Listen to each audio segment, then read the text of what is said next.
Bonjour et bienvenue sur un livre, une phrase. Vous est-il déjà arrivé de dire si le temps pouvait reculer, j'aurais fait d'autres choix, j'aurais pris d'autres décisions? Le problème à nous tous, c'est que nous n'avons qu'une seule vie et nous ne pouvons expérimenter les différentes issues des différents choix qui s'offrent à nous.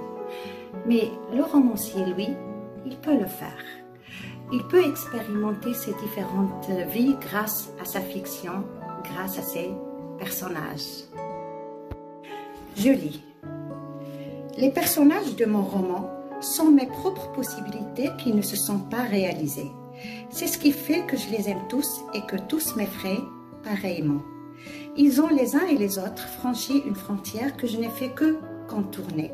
C'est cette frontière franchie, la frontière au-delà de laquelle finit mon moi, qui m'attire. Et c'est de l'autre côté seulement que commence le mystère qu'interroge le roman.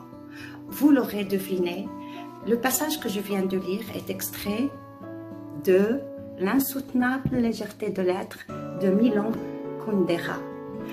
Un livre à mi-chemin entre le roman et l'essai.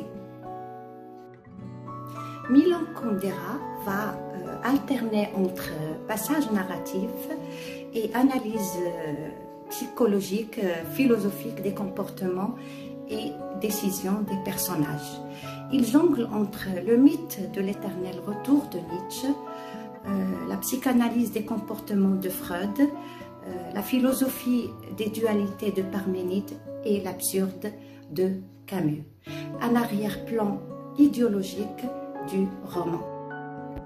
Chez Kundera, la trame narrative n'est que le prétexte du développement des réflexions sur ces grands thèmes. Tout ce qui arrive aux différents personnages du roman se produit comme la conséquence d'une suite de hasards, de coïncidences invraisemblables qui tendent à accentuer la légèreté de l'existence, mais qui progressivement mènent à une extrême pesanteur sur leur vie. Si toute notre vie est suspendue à une série de hasards, alors elle aurait bien pu se dérouler autrement, probablement plus ou moins épanouie dans une autre vie possible. Aucun moyen de le vérifier puisque nous n'avons qu'une seule vie. Et c'est justement cela qui la rend pesante, insoutenable pour reprendre le titre.